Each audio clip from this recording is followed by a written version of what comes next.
ছিল।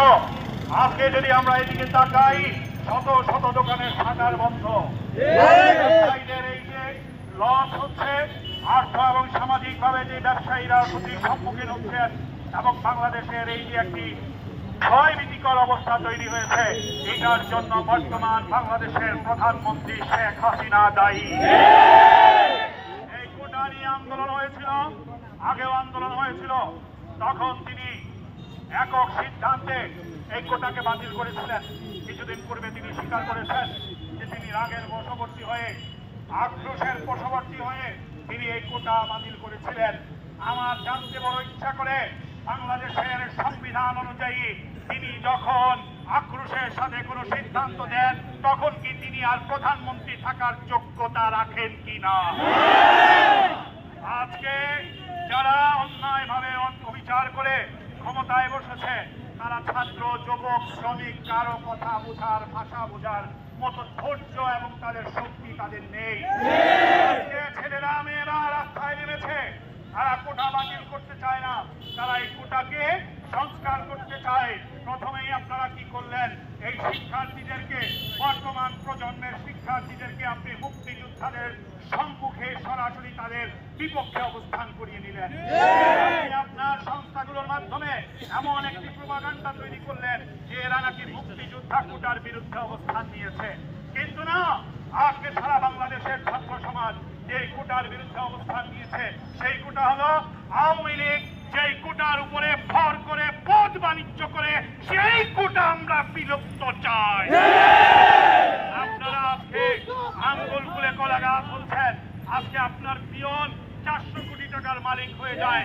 আমাদের মন বলছে, আমাদের জানতে ইচ্ছা করে, আপনি কয় হাজার কোটি টাকার মালিক হয়েছেন, একমাত্র আল্লাহ ছাড়া আর কেউ বলতে পারবে না।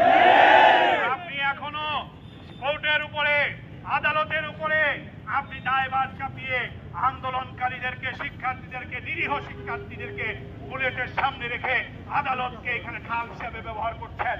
আমরা এসকে সিনহার অবস্থায় বাংলাদেশে দেখেছি। আপনারা এই আইন অঙ্গনেও, বিচারিক কার্যালয়েও আপনাদের এই ধরনের পদ বাণিজ্যের মাধ্যমে লোক বসিয়ে রেখেছেন। আমাদের সাথে টালবাহানা করে লাভ নেই। এই 52-এর ভাষা আন্দোলন এই জমিনে হয়েছিল, এই ভূখণ্ডে হয়েছিল।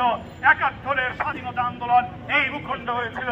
প্রয়োজন হলে স্বৈরাচার বিরোধী আন্দোলন আবারও ছাত্র সমাজ তৈরি করবে। যদি রক্ত চায়, যদি রক্ত চায়, আমরা রক্ত ঢেলে দিতে প্রস্তুত আছি। রাজপথ যদি জীবন চায়, আমরা জীবন বিলিয়ে দিতে প্রস্তুত আছি।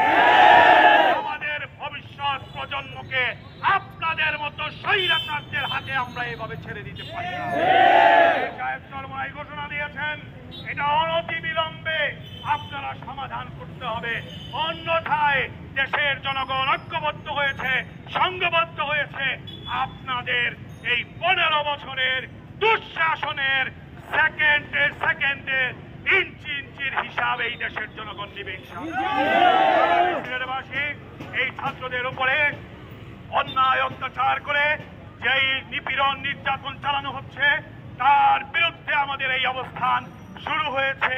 আমাদের অবস্থান চলবে, আমাদের কর্মসূচি চলবে। ইনশাআল্লাহ আমাদের সফলতা না নিয়ে আমরা ঘরে ফিরব না। আজকের এই কর্মসূচিতে অংশগ্রহণের জন্য সবাইকে আন্তরিকভাবে ধন্যবাদ এবং মোবারকবাদ জানিয়ে বক্তব্য এখানে